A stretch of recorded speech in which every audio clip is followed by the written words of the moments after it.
Alright, I'll call you back. I will, I promise. Alright, bye-bye. I love you too.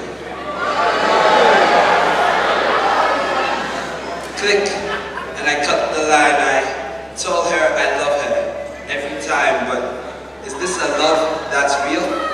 Or a love based solely on how I feel? A love that's fueled by a lustful passion, a love that changes according to her fashion. A love that's inversely proportional to the length of her skirt. A love that never misses an opportunity to cheat or flirt. I remember when the word love first started to perplex me. It was a word I would see every time she would text me. I love you so, Ashley. So, I read enough times to start thinking I loved her back. Until I found out about him. I was 14 and my first girlfriend was cheating on me with someone else.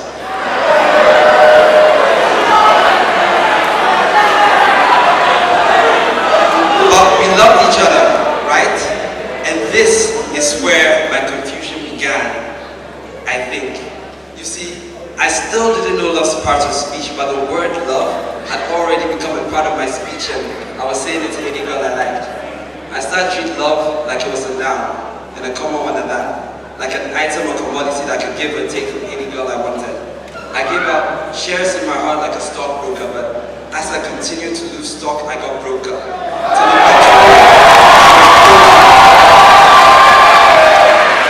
Till eventually I was broken, and all I was left with were pieces. So I started to call all the girls I gave my love to. I said, I'm sorry, no wait, those were just pieces. I need some back. But you see, word had gotten around that the love I was giving out was counterfeit. So all I got back was their hate. So here I was, a few years later, in the same position as before, with still no idea what love really meant. Wait, love isn't a noun. Love is something you do. It's an action. It's got to be a verb, right? And besides, everybody was doing it. So I started to make love.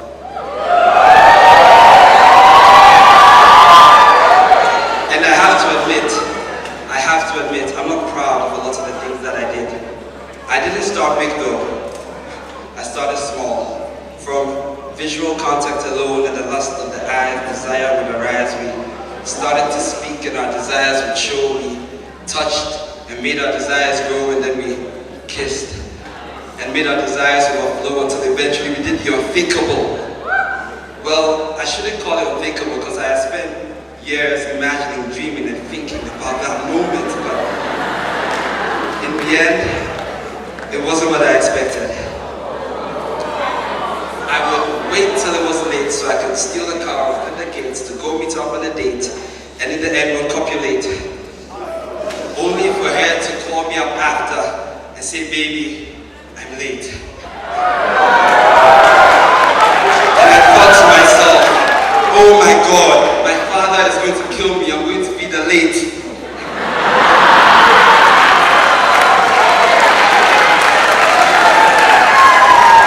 So I fell to my knees and said, God, please, save me, and I'll never do it again, I promise.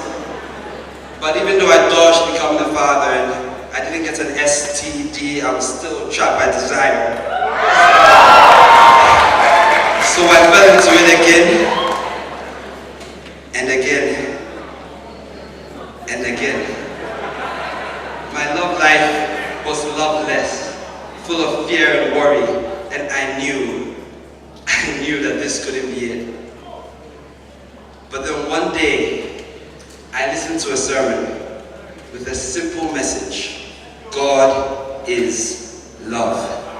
I had been Christian all my life, but now I was confronted with something that completely confused me. Not love as a noun or a verb, but love as an adjective, as a part and parcel of God, as a very fiber sewn into his being, because God is love.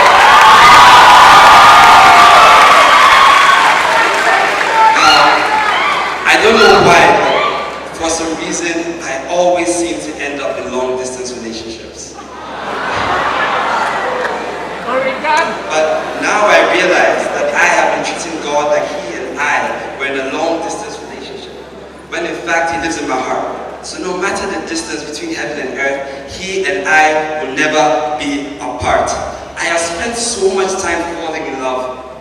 fact, I was supposed to walk in it. And as I started to learn to walk in His love, He showed me even deeper realms of His love. Not just love as an adjective, He showed me His love as an interjection, because it comes in when you least expect it. He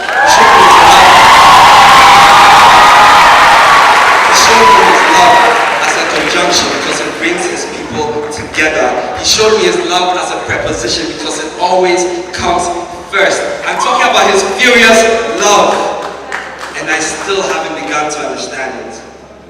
It's not the kind of love you see on campus that's all sex and no emotion, or the self-love some people give themselves emotion. It's not the kind of love you see in Ghanaian movies that requires emotion. No, I'm talking about the love of God that's brighter than the sun, higher than the mountains, and deeper than the ocean.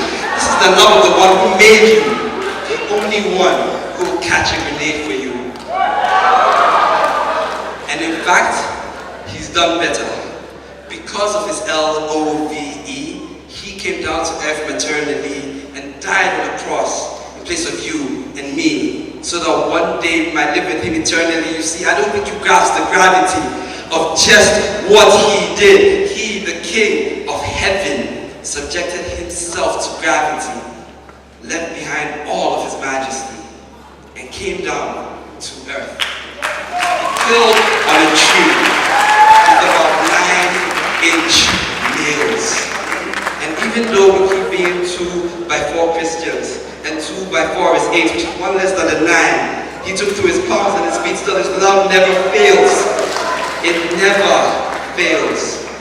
It always hopes, always trusts, and always perseveres. It's more than enough to wipe away those tears. Now I know a lot of you don't enjoy being preached to. So before I end, if there's only one thing that this poem can teach you, let it be that you and me need to start to see His love as an adjective. Because when we do, we will truly live.